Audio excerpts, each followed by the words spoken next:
اور ہم تو بس ایک درد دل لے کر آپ کے سامنے آئے ہیں اور آپ کے سامنے کچھ باتیں اس لیے پیش کر رہے ہیں کہ ہمارے شہر کی اصلاح ہو۔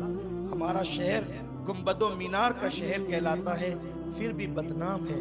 اخبارات میں جب ہمارے شہر کے نام سے کوئی رپورٹ چھپتی ہے اور اس میں غلط باتیں ہوتی ہے تو چہرہ چھپانے کو دل چاہتا ہے کہ کیا منہ لے کر لوگوں کے درمیان جائیں کہ مسلمانوں کی اکثریت کا، بلکہ غیر مسلم تو ہنستے ہیں کہ یہ مسلمان جہاں زیادہ ہوتے ہیں وہاں خرافات بھی زیادہ ہوتے ہیں۔ مسلمانوں ایسا معاشرہ تشکیل دو کہ تمہیں دیکھ کر کے لوگ پکار اٹھے کہ جب آج کے دور والوں کا حال یہ ہے تو مدینے والے مصطفیٰ کے معاشرے کا حال کیا ہوگا۔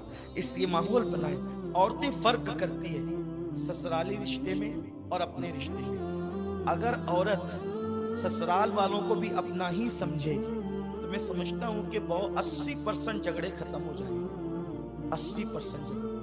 عورتوں کو سب سے زیادہ دکھ اور تکلیف اور پریشانی ساس سے ہوتی ہے، ان کے لیے سب سے تکلیف دہ ذات اکثر ساس ہوتی ہے۔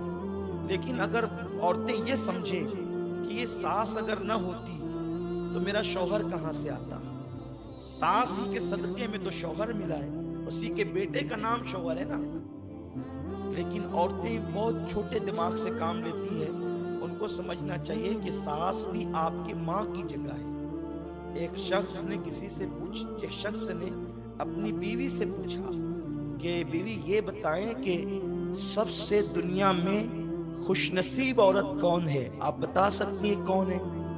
تو اس وقت اس کی بیوی نے جواب دیا کہ دنیا کی سب سے خوش نصیب عورت کا نام حوا ہے۔ شوہر نے تعجب سے کہا وہ کیسے؟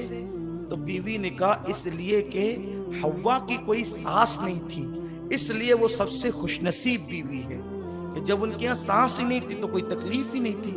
حالانکہ ساس ہو کر بھی عورتیں تکلیف سے بچ سکتی ہے، صرف ایک کام انہیں کرنا ہے کہ وہ ساس کو اپنی ماں سمجھے اور ساس کا ہر مطالبہ پورا کریں۔ محبت ہوگی گھر میں۔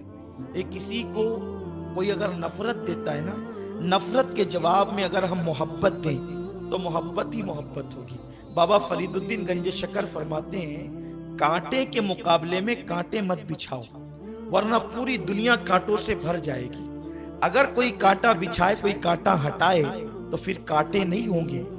یہاں ایک بات مجھے یاد آتی ہے اپنی گفتگو آگے بڑھانے سے پہلے۔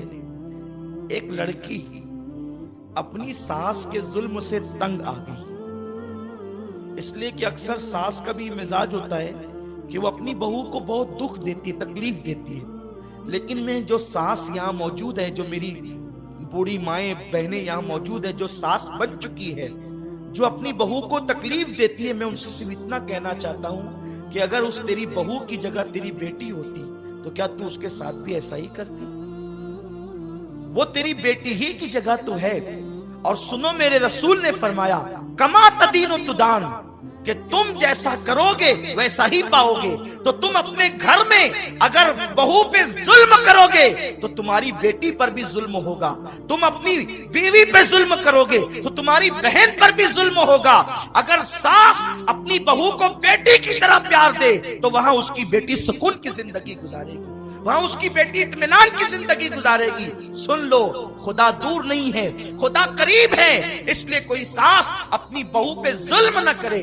ایک لڑکی خاتون اپنی ساس کے ظلم سے تنگ آ گئی۔ اس کا خاندان بڑا شریف تھا، شریف گھرانے کی تھی وہ۔ ماں باپ کے پاس جب بھی جا کر ساس کی شکایت کرتی، ماں باپ کہتے بیٹی نباہ کر لو، بیٹی صبر کر لو، کیونکہ جو صبر کرے گا گھر والوں کی تکلیف پر اللہ اسے حضرت آسیہ کے ثواب کے برابر ثواب عطا فرمائے۔